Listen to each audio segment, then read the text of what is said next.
नमस्कार, आप सबका स्वागत है इंडिया न्यूज। और आज हम बात करने वाले हैं दिल्ली के पोल्यूशन के बारे में, और खास कर में आपके बारे में, आपके दिल के बारे में और आपके हार्ट के बारे में। देखिए, दिल्ली की जो हवा है उसका हाल बहुत ज्यादा बेहाल है, और दिल्ली के लोगों का भी हाल बेहाल है। दिल्ली नहीं, एक्यूए लेवल दिल्ली के आसपास के सभी शहरों का बिगड़ा हुआ है। आप अदर स्टेट्स को भी लीजिए, हरियाणा को भी ले लीजिए, वहां का एक्यूए लेवल भी कोई ठीक नहीं है। उत्तर प्रदेश में भी एक्यूए लेवल कोई ठीक नहीं है। तो आज हम इसी पे बात करेंगे, और खासकर में आज का जो हमारा सबसे मेन मोटिव होगा इसके ऊपर बात करने के लिए, कि लोग बोलते हैं कि आप जहरीली हवा में सांस लेंगे तो आपके लंग्स को इफेक्ट करेगा, आपके लंग्स खराब होंगे, इन फ्यूचर आपको लंग्स से रिलेटेड प्रॉब्लम्स होंगे। लेकिन क्या आप जानते हैं, अगर आप जहरीली हवा में सांस लेते हैं, पॉल्यूटेड एयर में सांस लेते हैं, तो वो आपके हार्ट को भी काफी ज्यादा नुकसान पहुंचाने वाला है। इसी चीज पे डिस्कस करने के लिए आज हमारे साथ मौजूद है डॉक्टर अमित गुप्ता, जो कि कंसल्टेंट कार्डियोलॉजिस्ट है, मणिपाल हॉस्पिटल गुरुग्राम से। सर, आपका बेहद बेहद स्वागत है इंडिया न्यूज के साथ जुड़ने के लिए। थैंक यू सर, अपना कीमती वक्त हमें देने के लिए। Thank you Ashukesh. I am मुझे बहुत खुशी है कि हम एक बहुत ज्वलन टॉपिक पे आज बात करने वाले हैं। एयर पोल्यूशन हमेशा से ही एक प्रॉब्लमेटिक एरिया रहा है। हम मरीजों को लाइफस्टाइल मॉडिफिकेशन ये सब चीज़ें तो बताते हैं, और जी उनको मरीज फॉलो भी कर लेता है। लेकिन इस हवा का कहाँ क्या करें जो सबके लिए एक जैसी है, और हवा में सांस लेना तो कंपलसरी है। और जी जिस जी तरीके सर। का एयर पोल्यूशन लेवल हमारे साथ में है, अ, वो काफी खराब है, और उससे हार्ट की समस्याएं होने के पूरे पूरे चांसेस होते हैं। सर, तो वीडियो की शुरुआत में मेरा सबसे पहला क्वेश्चन ये होगा कि जो एयर पोल्यूशन है वो कैसे आपके हार्ट को इफेक्ट करने वाला है, और सर कितना ज्यादा आपके हार्ट को इफेक्ट करने वाला है। ओके, जब हम एयर पोल्यूशन की बात कर रहे हैं तो हमें एयर पोल्यूशन, किन किन चीज़ों से एयर पोल्यूशन हो रहा है उसके बारे में जानकारी जी होना चाहिए।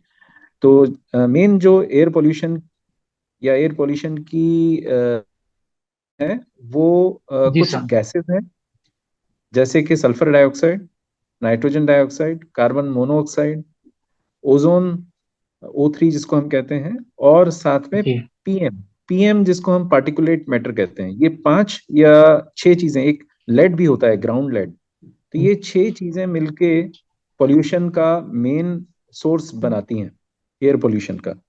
ओके। जी तो इनका कॉमन, हम सभी जैसे अखबारों में तो PM 2.5, PM 10 के बारे में काफी हम्म, डिस्कशन होती है। तो ये PM 2.5 और PM 10 जो चीजें हैं, ये these are one one part of air pollution. Air okay. Pollution, yes sir. जी जी जी। एयर पोल्यूशन के बाकी जो गैसेस जिनका मैंने नाम लिया है, वो भी इक्वली रिस्पॉन्सिबल हैं एयर पोल्यूशन क्रिएट करने के लिए। अब ये किस तरह से हार्ट को या हमारे शरीर को नुकसान पहुंचाती हैं, वो मैं आपके साथ डिस्कस करूंगा। चूंकि sulphur hmm, dioxide, nitrogen dioxide, carbon monoxide, ये सब हवा में घुली हुई गैसेस हैं, और जो हवा हम इनहेल करते हैं वो उसमें ये मिलके एयर जब इनहेलेशन जैसे हम करते हैं तो हवा के साथ में लंग्स में जाती हैं। और ये जो गैसेस हैं, ये इनको किसी डिसॉल्व होने की जरूरत नहीं है। ये डायरेक्टली लंग्स, जैसे लंग्स से ब्लड के बीच में एक दीवार होती है जिसको कि क्रॉस करना पड़ता है, बैरियर जिसको कहते हैं, लंग जी और लंग बैरियर जिसको कहते हैं। तो उसमें क्या होता है कि लंग्स में ऐसे मैकेनिज्म होते हैं जिसमें वो नुकसानदायक चीजों को वो हटा सकता है, और उसके प्रोटेक्टिव मैकेनिज्म्स होते हैं। लेकिन ये जो गैसेस हम्म, होती हैं, ये जो गैसेस हैं, ये डायरेक्टली डिसॉल्व हो जाती हैं। इसका कोई रोल नहीं है, और ये डायरेक्टली जो है ब्लड में डिसॉल्व हो जाती हैं, और ये आपकी पूरे सर्कुलेशन में घूमती हैं। ओके। जी PM 2.5 जो होता है, PM 2.5 जब हम कहते हैं तो 2.5 का मतलब है 2.5 माइक्रोन से कम की जो डायमीटर से कम के जो पार्टिकल्स होते हैं। जी पीएम का फुल फॉर्म है पार्टिकुलेट मैटर। पार्टिकुलेट मैटर जो है, it is a mixture of gases and some solids, liquids का मिक्सचर है, with different different particle sizes होते हैं। तो ये जो हम्म, पार्टिकल्स होते हैं वो 2.5 माइक्रोमीटर से कम के होने चाहिए। तो ये 2.5 माइक्रोमीटर से अगर कम के होंगे तो ये लंग्स में जाके, वहां पे लंग रिसेप्टर्स होते हैं, वहां पे जाके अटैच हो जाते हैं।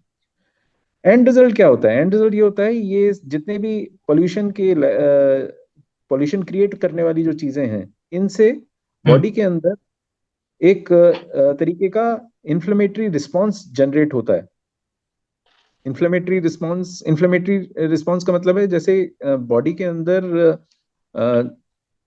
हीलिंग प्रोसेसेस होते हैं और क्या कहते हैं, डैमेज वाले करने वाले प्रोसेस भी होते हैं। ठीक है। तो हम्म। जो हीलिंग प्रोसेस है उसमें उसको जो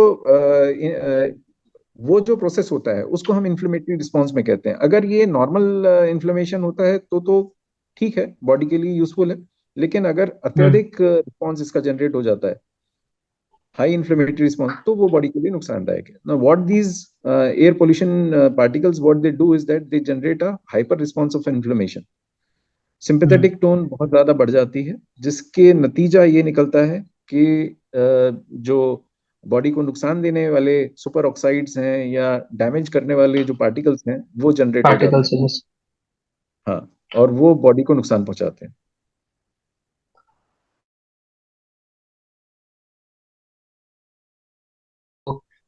200 भी लोग, दिल्ली के लोग यहाँ पे 200 को नॉर्मल मानते हैं, लेकिन नॉर्मल 200 भी नहीं होता है। जो वो 100 से नीचे पहुंचता है तब उसे काइंड ऑफ नॉर्मल माना जाता है।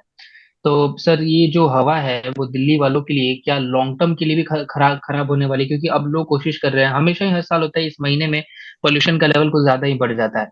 तो इस लगभग 2-3 महीने तक जब ये लेवल रहता है तब लोगों को इसी हवा में सांस लेना होता है। तो क्या ऐसा कह सकते हैं कि ये जो 2-3 महीने का पीरियड होता है जिस टाइम बहुत ज्यादा जो हवा होती है वो पोल्यूटेड होती है, और वो हम उसमें सांस लेते हैं, मैं ही अगर उसमें सांस लेता हूँ तो आने वाले टाइम तक वो मुझे इफेक्ट करने वाली, मेरे लंग्स को वो खराब रखने वाली। जी। तो एक्चुअली आपका सवाल बहुत बहुत जायज़ है, बहुत अच्छा सवाल है। Now, जो WHO है, वर्ल्ड हेल्थ ऑर्गेनाइजेशन है, उसने हम्म। लिमिट्स सेट की हुई हैं। Daily limits of exposure and annual limit of exposure. Okay. Daily okay. Limits of exposure का मतलब है रोजाना आप कितना पोल्यूशन को एक्सपोज हो रहे हैं, and hmm. There is a limit set for annual exposure. कहने का अर्थ ये है कि न केवल पोल्यूशन डेली बेसिस पे नुकसान करता है, अगर ये लंबे समय तक रहेगा तो क्रॉनिक डिजीजेस भी क्रिएट कर सकता है। इसलिए डब्ल्यूएचओ ने एक एनुअल लिमिट सेट की हुई है। ओके। सो जी। बात में जैसे क्रॉनिक डिजीज जैसे हाइपरटेंशन है, हम्म। सीओपीडी है, लंग डिजीजेस जिसको है हम कहते हैं। ठीक है, ये जी। वाले जो हैं, ये क्रॉनिक एक्सपोजर की वजह से जनरेट होती हैं। और एक्यूट जो प्रॉब्लम्स हैं जैसे कि हार्ट अटैक है या हार्ट फेलियर है, ये सारे जो प्रॉब्लम्स हैं ये एक्यूट एक्सपोजर से होती हैं। सो बेसिकली न केवल हमें डेली बेसिस पे अपने आप को प्रोटेक्ट करना चाहिए या डेली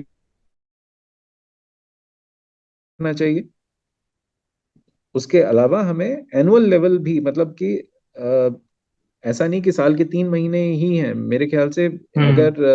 अगर देखा जाए तो हमारा एवरेज जो निकल के आता है वो लगभग 240 या 220 निकल के आता है जी। पर डे का। जबकि परमिसिबल लिमिट जो है up till 60 is very good, 90 is normal, and more than hmm. 90 is खराब। वहां से जी। बिगड़ना शुरू होता है। और 200, ये 300 400 तो डेंजरस लेवल में आते हैं। सर ये जो एक्यूएल लेवल वो डेंजरस लेवल में आता है। अभी भी आपने बात की हार्ट अटैक को लेकर, कार्डियक अरेस्ट को लेकर, तो पोल्यूशन जो है वो ट्रिगर करता है इन सभी चीजों को कि हाँ, अगर आप उस हवा में सांस ले रहे हो तो आपको आने वाले टाइम में आप हार्ट के पेशेंट हो सकते हो, आपको कार्डियक अरेस्ट आ सकता है। इसके अलावा भी सर कौन कौन सी प्रॉब्लम्स झेलने को मिल सकती हैं हार्ट से रिलेटेड लोगों को? एयर पोल्यूशन का सबसे जो मेजर असर पड़ता है वो ब्लड प्रेशर पे पड़ता है। जी। Chronic exposure to air pollution, it has been documented, it has been proved in so many different studies, uh, in, not only in India, Europe, and especially America. America में at one point of time, Los Angeles was one of the most hmm. polluted city, but then they have developed social awareness and all that, so they are now very environmental conscious. तो उस तरह से अच्छा। करके उन्होंने they have developed a system जिससे कि they are able to bring down the levels. Hindustan में, इंडिया में अभी फिलहाल वो उतनी अवेयरनेस नहीं है। अभी भी हम कितना भी कह लें कि पराली से नुकसान होता है, लेकिन फिर भी पराली जलती है। जलाई राइट। जा रही है, तो यस सर। जी। सो एयर पोल्यूशन को लेके लोगों को सेंसिटिव करने की जरूरत है ना। प्रॉब्लम जो हार्ट के बेसिस पे होती हैं वो ये है कि क्रॉनिक लंग्स का होगा। क्रॉनिक एक्सपोजर अगर एयर पोल्यूशन से होगा तो hypertension is one of the biggest problem which comes, which has been directly linked, and hmm. reason मैंने आपको एक्सप्लेन किया है कि there is a जी। Generation of hyper inflammatory response, super oxides, oxidative stress, ये सब डेवलप होता है, जिसकी वजह से जो बॉडी की जो आर्टरीज हैं वो स्टिफ हो जाती हैं। वो उतनी फ्लेक्सिबल नहीं होती, उतनी इलास्टिक नहीं रहती, वो हार्ड हो जाती हैं, स्टिफ होने लगती हैं। और जितना ज्यादा आर्टरी स्टिफ होगी उतना ब्लड प्रेशर बढ़ता है। So hypertension is one of the major reason.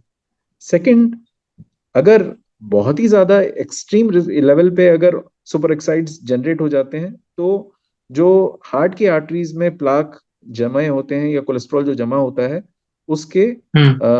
Plaque के रप्चर होने का चांस बढ़ जाता है, और heart attack, MI, myocardial infarction, heart attack, जिसको हम सिंपल टर्म्स में कह सकते हैं, तो वो दैट इज लाइफ थ्रेटनिंग, वो डेवलप हो जाता है। और यही चीज अगर लगातार बनी रहे तो हार्ट का फंक्शन कमजोर पड़ जाता है, हार्ट वीक पड़ जाता है, और हार्ट फेलियर डेवलप हो जाता है। सो दीज सर आर आपके जी सर, आपका जो ये जवाब था उसी से एक सवाल मेरे दिमाग में आया है कि अभी पहले हम सुना करते थे कि जो हार्ट अटैक या फिर हार्ट के जो डिजीजेज हैं उसे बढ़ती उम्र की बीमारियां कहा जाता था। मतलब कि जैसे जैसे आपकी उम्र बढ़ती है, आप 50 60 पहुंचते हो, तब आप हार्ट के पेशेंट होते हो। लेकिन अब ऐसी खबरें सुनने में आती है, ऐसे हमने न्यूज भी हम देते हैं, लोगों को पढ़ते हैं तो हमें पता चलता है कि अब हार्ट अटैक कम उम्र के लोगों में भी होने लगा है। तो सर कहीं ना कहीं इसका कारण ये जो खासकर में जो जिन इलाकों, जहाँ जिन शहरों का या जो एयर क्वालिटी इंडेक्स होता है या फिर ये जो AQI वगैरह होता है, वो जैसे कि हमने बताया 240 होता है एवरेज, ऑन एवरेज अगर हम निकालते हैं तो इस हवा में सांस लेने से भी वो कहीं ना कहीं ट्रिगर कर रहे हैं उनके हार्ट हेल्थ को। is one of the factors apart from other factors as well. Air pollution definitely एक one is one of the factor which can trigger, जिसकी वजह से हार्ट अटैक हो सकता है। राइट। आपने कहा कि कम एज में लोगों को हम्म। हार्ट अटैक हो रहा है, ये बिल्कुल, ये आपकी बात बिल्कुल सही है, बिल्कुल 100% सही है ये बात। और ये हम्म। हम अपने कॉमन एक्सपीरियंस में देख रहे हैं कि जो डिजीज पहले 50 या 50 के बियॉन्ड हुआ करती थी, इनफैक्ट 50 के किसी व्यक्ति को अगर हार्ट अटैक होता तो हम कहते थे कि आपको जल्दी हो गया है। लेकिन आज आज हम्म। अगर हम देखें तो मेरे पास कॉमनली 35 प्लस जो लोग हैं, जी। उनको हार्ट अटैक होने की टेंडेंसी काफी ज्यादा बढ़ गई है। इसका सीधा सीधा जो मेरे अपने एक्सपीरियंस में रीजन जो मैं सोच सकता हूँ, उसमें लाइफस्टाइल डिजीजेस, लोगों का लाइफस्टाइल काफी चेंज हो गया है। अब लोग, बेशक सोशल अवेयरनेस लोगों के अंदर काफी ज्यादा है, लेकिन अपनी हेल्थ के प्रति अवेयरनेस अभी भी लोगों की कम है। अभी भी बाहर का खाना लोग प्रेफर करते हैं घर के खाने की बजाय। स्ट्रेसफुल लाइफस्टाइल है, टारगेट्स हैं लोगों को, अपने वर्क कंप्लीट करने का टारगेट दिया जाता है तो वो टारगेट कंप्लीट करने के लिए वो एड़ी चोटी का जोर लगाते हैं, स्ट्रेस डेवलप होता है, टेंशन में रहते हैं।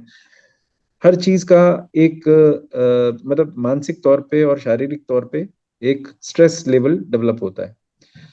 सो जी। एयर पोल्यूशन उसमें एक कंट्रीब्यूटरी फैक्टर है, बिल्कुल बिल्कुल। एयर पोल्यूशन अपने आप में एक कंट्रीब्यूटरी फैक्टर है, क्योंकि एयर पोल्यूशन पहले स्वच्छ हवा की एक आपको मदद मिला करती थी, साफ ऑक्सीजन मिला हम्म। करती थी। आज की डेट में आपको ऑक्सीजन भी नहीं नसीब है। जी। तो बिल्कुल कह सकते हैं कि यंग एज में जो हम रोल है, और अब एयर पोल्यूशन की वजह से हार्ट अटैक, इस बात को मैं एग्री करता हूँ। सर एक और क्वेश्चन ये था कि पोल्यूशन बढ़ ही रहा है, बढ़ क्या रहा है, बहुत ज्यादा बढ़ रहा है, इतना बढ़ना नहीं चाहिए था। अब उसमें भी लोगों को हम स्मोक करते हुए देख रहे हैं दिल्ली के अंदर ही। अगर मैं बाहर निकलता हूँ, ऑफिस जाता हूँ, तो बहुत से लोगों को स्मोक करते हुए देखता हूँ। तो एक तो AQI ऐसे ही 500 को टच कर रहा है, और दूसरी तरफ आप और जहरीली धुआं सांस ले रहे हो अपने लंग्स के अंदर। सर उनके लिए कितना खतरनाक हो रहा है। डबल नुकसान, डबल वहमी, जी। डबल। इसमें आप ये समझिए कि एयर पोल्यूशन का one of the major factor is hmm. Fossil fuel. Fossil fuels, जी। जब हम फॉसल फ्यूल्स की बात करते हैं तो वी आर टॉकिंग अबाउट ये petrol, diesel and all these products, जो कि हमारे व्हीकल्स में से निकलता है। तो ये जी। जो पोल्यूशन, मतलब नंबर ऑफ कार्स भी ज्यादा हो गई हैं, नंबर ऑफ हम्म। व्हीकल्स भी ज्यादा हो गए हैं, नंबर ऑफ मतलब एज पर पॉपुलेशन अगर देखा जाए तो नंबर ऑफ व्हीकल्स भी उसी हिसाब से बढ़ते चले हम्म। जा रहे हैं। ठीक है। जी।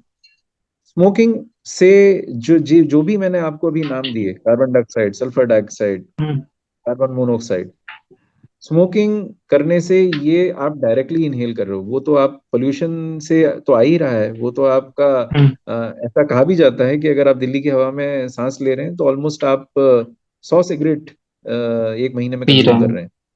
हैं। जी। ओके। और उसके ऊपर अगर आप डेली की बेसिस पे आप 10 सिगरेट ले रहे हैं तो इट्स अ डबल नुकसान। जी सर।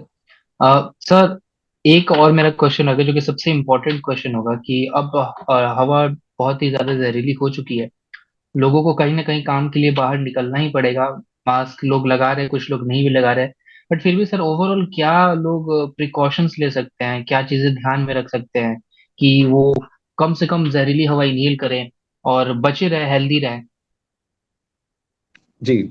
तो प्रिवेंटिव मेजर्स का जो संदेश है वो मैं बताना चाहता हूँ, मैं देना चाहता हूँ, वो ये है कि देखिए, हमें बचाव ही हमारा इलाज है ना। कैसे हम इस चीज से बच सकते हैं? एक तो जहां तक हो सके जो सुबह का समय है, 5, 5:30 का, जब डेंस हवा हो जाती है, क्योंकि अभी हम्म। सीजन हमारा ठंडा सीजन आने वाला है जी।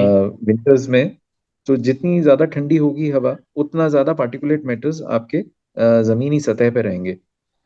तो मॉर्निंग जी। में जिन लोगों को अर्ली मॉर्निंग में 5 बजे उठ के वॉक करना या बाहर निकलने का रहता है, मैं उनको एडवाइस करूंगा कि थोड़ा सा डिले करें, थोड़ा सा लेट, जैसे जी। थोड़ी सी धूप निकल आए और हवा थोड़ी गर्म हो जाए, तो उससे हम्म। आप ये जो PM 2.5 वाला जो हम्म। है, वो शायद उससे कुछ बच सकते हैं। नंबर 2, जी। मतलब जब जरूरी हो तभी बाहर निकलें। अगर बहुत ज्यादा स्मॉग है तो प्लीज अवॉइड करें बाहर जाना, नंबर 1। जी। नंबर 2, मास्क जरूर पहने। मास्क से PM 10 से तो हमारा नुकसान, मतलब बच सकते हैं। PM 2.5 से बचना है तो हमें अल्ट्रा फाइन और जो बहुत हाई क्वालिटी मास्क हैं वो यूज करने चाहिए। ओके। लेकिन फिर भी जी। जो गैसेस हैं, सल्फर डाइऑक्साइड, नाइट्रोजन डाइऑक्साइड, ये इनसे फिर भी मास्क नहीं बचाएगा। जी। ओके। मास्क का भी अपना एक लिमिटेड रोल है। ऐसा नहीं है कि मास्क पहन लिया तो आप पोल्यूशन से 100% फ्री हो गए। नहीं, ऐसा नहीं है। नंबर 3, एयर करें, इंडोर हवा तो अपनी स्वच्छ साफ रखें। तो जी। ये कुछ चीजें हैं जिनसे कि मुझे लगता है कि लोगों को फॉलो करना चाहिए। वाहन कम से कम यूज करें। आप खुद, मतलब charity starts at home. So आप खुद अगर व्हीकल्स का यूज कम करेंगे तो you can expect other peoples to help. So sir, आपने अभी हाँ भी बोलिए। बोला कि एयर प्योरीफायर का यूज कीजिए। सर, वो सबके लिए अफोर्डेबल नहीं होते, इसलिए लोग घर में कुछ प्लांट्स लगाते हैं। सर, कुछ ऐसे ही प्लांट्स होते हैं जो एयर प्योरीफाइंग प्लांट्स होते हैं, तो क्या वो भी हेल्प कर सकते हैं लोगों के इंडोर हवा को ठीक रखने के लिए? जी बिल्कुल बिल्कुल, घर के अंदर अगर प्लांट्स रहेंगे तो ओबियसली घर की हवा बेटर रहेगी। लोग जी। बिल्कुल यूज कर सकते हैं। ऐसी जगह पे जाना जहाँ पे कंस्ट्रक्शन का काम हो रहा हो या पेंट हो रहा हो, या हम्म। जहाँ धूल मिट्टी का काम हो रहा हो, रोड बन रही हो, ऐसी जगह हम्म। से बचें, ऐसी जगह जाने से बचें, या उस हवा में सांस लेने, मतलब उस रोड को अवॉइड करें। जी। तो ये कुछ हेल्पिंग पॉइंट्स हैं जो कि लोगों को फॉलो करने चाहिए to prevent pollution. Thank you sir, सभी जानकारियां देने के लिए। मुझे लगता है आपने जितनी भी चीजें बताई, प्रिवेंशन से लेके ये क्यों पोल्यूशन फैल रहा है, कौन कौन से पार्टिकल्स होते हैं, और कितना ज्यादा खतरनाक होने वाला है ये हमारे लिए, और लॉन्ग लॉन्ग टर्म में भी कितना ज्यादा हमें इफेक्ट करने वाला है। मुझे लगता है कि ये सारी जानकारी हमारे व्यूवर्स को काफी अच्छे से समझ आई होंगी, और मुझे लगता है कि ये सारे प्रिकॉशंस वो जरूर लेंगे। थैंक यू सर हमारे साथ जुड़ने के लिए। हम एक और टॉपिक के साथ आपके साथ जरूर जुड़ेंगे। Thank you Ashukesh, thank you so much.